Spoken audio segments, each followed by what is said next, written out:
Il faut quand même rappeler le chiffre, même si les montants sont tellement énormes qu'on s'y perd un peu en termes de grandeur. 3 228 milliards d'euros, c'est le montant de la dette publique française à fin septembre, assorti le tout d'un déficit public, on le sait, qui sera supérieur à 6% cette année. Bonjour Jean-Marc. Bonjour David, bonjour tout le monde. Jean-Marc Vittori, éditorialiste aux Échos.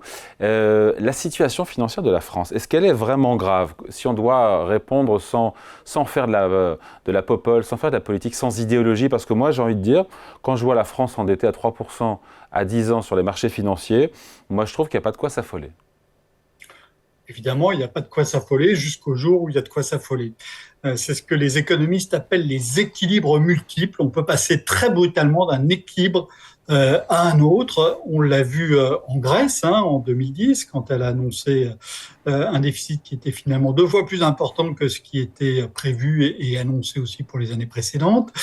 On l'a vu aussi au Royaume-Uni. Et le Royaume-Uni, c'est pas un petit pays, c'est une puissance économique d'une taille équivalente à celle de la France. Et il y a 2 ans, presque jour pour jour, Liz Truss, la première ministre, avait annoncé son budget et avec des coupes d'impôts massives qui n'étaient pas compensées par des baisses de dépenses.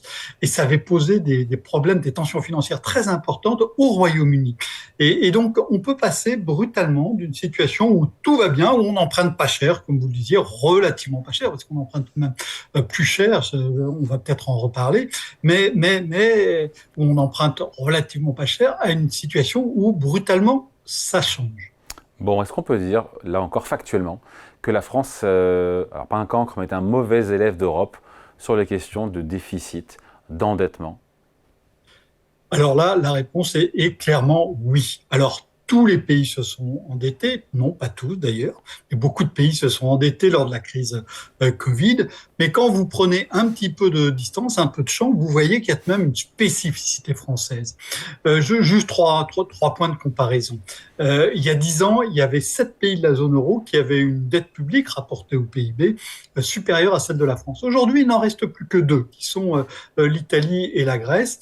L'Italie qui annonce un déficit public qui reviendra à 3% dès 2026, ce dont la France est totalement incapable. Deuxième point de comparaison, je dirais d'une certaine manière plus radicale, avec l'Allemagne.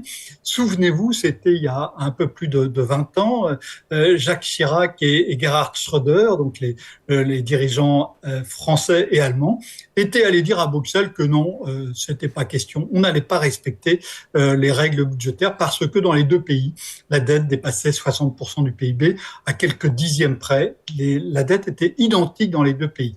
Aujourd'hui, il y a 50 points de PIB d'écart entre la France et l'Allemagne en à peine plus de 20 ans. C'est pas un siècle.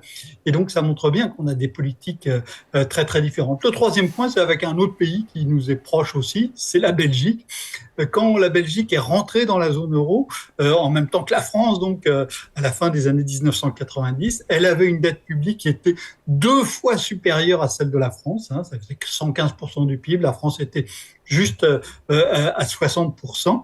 Et aujourd'hui, la dette publique belge est inférieure à celle de la France. Donc oui, il y a une particularité française, une particularité française qui n'est pas près de s'arranger. Ouais, et puis d'ailleurs les marchés nous ont déjà dégradés, même si les agences ne l'ont pas encore fait véritablement. La France, il faut le rappeler, on l'a commenté ici hier, la France endette plus cher que l'Espagne, qui a pourtant une moins bonne note que nous, donc les marchés nous ont déjà dégradés dans les faits. Mais on voit clairement, oui, alors déjà l'écart avec l'emprunteur de référence en Allemagne, qui est l'État allemand. Donc il y a un écart qui est passé de 0,4%, enfin de 40 points de base, disent les experts, à 80 points, on est autour de 80 points aujourd'hui. Alors vous allez me dire, c'est pas grand-chose, mais tout de même sur une dette, quand on emprunte plus de 300 milliards par an, ce qui va être le cas l'an prochain, eh bien 0,4 points, ça n'est pas totalement négligeable. Et puis, Par rapport à l'Espagne, on emprunte aussi plus cher sur l'emprunt de référence, qui est l'emprunt à 10 ans, ce qui n'était pas arrivé depuis plus de 15 ans.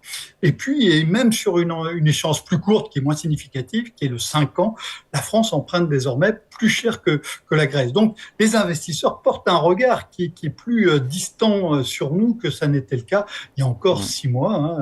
L'épisode dissolution, puis tergiversation pour nommer un Premier ministre, puis son gouvernement, a laissé des traces qui sont tout à fait visibles. Et ça n'est pas fini. Ça fait 20 ans ou plus qu'on parle des questions de la dette. Il y a eu je suis à la tête d'un État en faillite, c'était François Fillon en 2007. Le rapport Pébro, dont vous parlez dans votre chronique du jour, effectivement, c'était en 2004. On nous rebat les oreilles depuis des années que la France est trop endettée, que notre situation financière est mauvaise, sauf que j'insiste, mais aujourd'hui, ça peut changer du fait des équilibres multiples.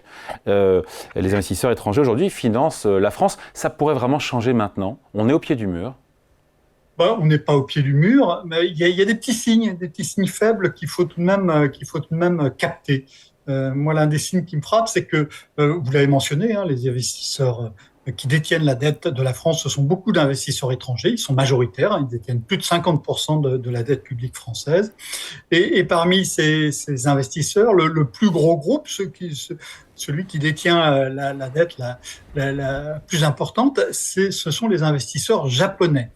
Et les investisseurs japonais, eh bien, ils sont très, très attentifs à ce qui se passe dans la vie politique française. Ils ont vendu massivement des obligations depuis 10 ans, des obligations françaises à 2 moments. Le premier, c'était en 2017, au moment de l'incertitude sur l'élection présidentielle française. Souvenez-vous, on avait un second tour Macron-Le Pen au résultat qui ne paraissait pas évident, surtout vu de loin. Et l'autre moment où les investisseurs japonais ont vendu, eh bien, c'est en juin-juillet, donc tout récemment. Et pourquoi ? Parce qu'il y avait une incertitude politique qui paraissait très grande. Est-ce que vous pensez sérieusement que l'incertitude politique va totalement disparaître dans les semaines, dans les mois à venir ? A priori, J'ai non. tendance à penser que non. J'ai tendance à penser, quand on voit ce qui se passe au Parlement, qu'on va avoir une situation qui paraissait très compliquée et très peu lisible pendant les mois à venir. Donc déjà, les investisseurs japonais, ils vont hésiter. Alors, ils avaient déjà tendance à vendre depuis plusieurs années, mais ils pourraient accentuer brutalement. Et comme ce sont encore les plus gros détenteurs, ça pourrait avoir un effet massif. Et puis, il y a les autres.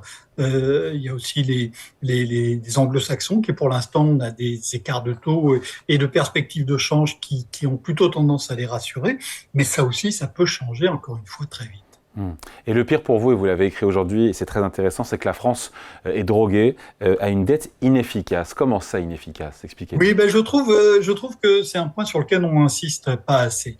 J'ai été frappé lors des adieux de Bruno Le Maire au ministère de l'économie et des finances, qu'il a piloté pendant 7 ans, sa déclaration qui était la France a eu plus de croissance depuis que je suis là que le Royaume-Uni, l'Italie et l'Allemagne.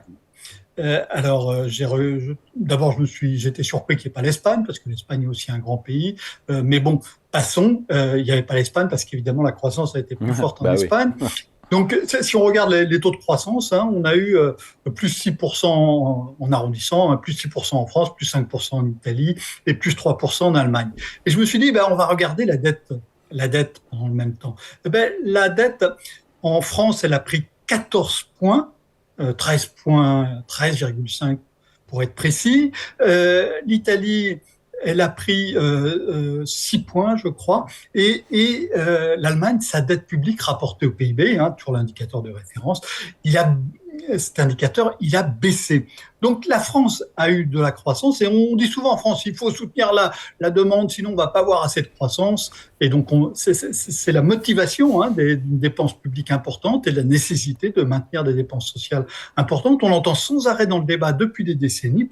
Le problème, c'est que ce soutien de la demande, il ne se voit pas dans la croissance. On a une dette qui est formidablement efficace et j'ai regardé alors sur 10 ans. Pour une dette qui est formidablement efficace ou inefficace ? Inefficace. Ah, inefficace, c'est bien ça. Efficace. Et j'ai regardé pour avoir un peu de distance sur 10 ans, en regardant donc les 5 ans avant Covid et puis les 5 ans depuis le Covid.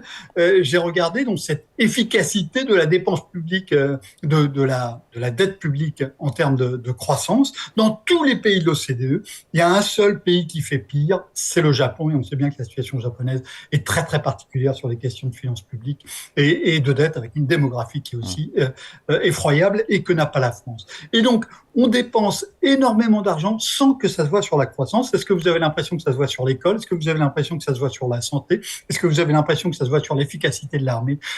On peut se poser ces questions. Donc la dette croît plus vite que la production. C'est ça la dette inefficace. Pas sûr que j'ai bien Oui, compris. Hein. oui, bien sûr. Il nous faut. C'est comme si, alors je force un peu la comparaison parce qu'on peut discuter des numérateurs, des dénominateurs, etc. Mais c'est comme si en France, pour faire 1 point de croissance, il fallait faire 1,5 point de déficit en plus. Et donc c'est absolument nuisible, c'est totalement inefficace. Et donc ça veut dire aussi que et si on avait un investissement massif en échange de cette croissance lente, on se dirait c'est pas grave. Dans 5 ans, on va tous avoir une croissance beaucoup plus rapide parce qu'on a investi massivement, mais ça n'est pas le cas. C'est vraiment de la dépense courante qui est ainsi financée, et donc ça ne servira à rien ou pratiquement à rien pour demain. Si on fait un peu de prospective, on se quitte là-dessus, Jean-Marc. Comment Oui. l'histoire, elle se termine? Il y a une pas bien, a priori, mais ça peut être plus ou moins pas bien. Il peut y avoir, alors on peut avoir des chocs exceptionnels, hein, comme on en a eu ces dernières années. Ça a permis de repousser l'échéance, hein, puisqu'on a eu des très bonnes raisons d'avoir des taux d'intérêt très bas, donc ça a allégé la charge de la dette.